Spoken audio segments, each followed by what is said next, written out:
La vre, nou pa gadi boy base nan baz men. Misi gen lè maron baz men. Sa mwen fwe.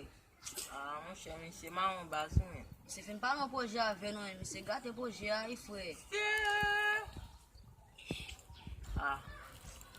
Gen la a fè chek pou nou gadi kote nou misi men.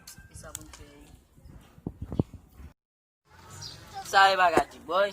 Ba banjo monshe, gadi boy men mwen fwe. Avance,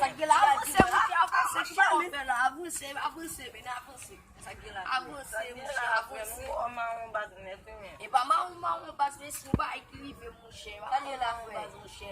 Ou ba konen men, pwede mwen ma vek ou pa men nou nou oblige kase kes la ou ba ou sa pou n'achete. Da elem fwe. Mwen chè, misi mechan men.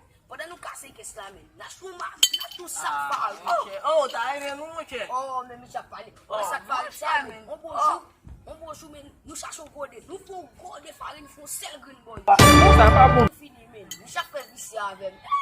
Che, mwen fote mi chok ou bay nete. Tek mi che fon debout. Tek mi che fon debout. San koule, debout. Mwa diyan yon la. Debout. Mwa diyan yon la. Sa ki ven nou. Kile sa ba mfou kay fwe. Ou te mkwa kon kay sa? Oui. Kay ki fet de Kay ki de ala mwen. Oui. Kile sa men. Ba mba yon kwa mou kwa fwe pou koule dal. E pi le kay moun na ba vet keni. I pot ou ba net met na kay la men. E pi gwa siklon min pase fwe. Gwa siklon mi. Nan duk siklon. Ne bat siklon non. Sa pi make siklon mati. E sa di bon kon. Pa mwen met na kay la baz. Wala jak to e bamba mouye nou.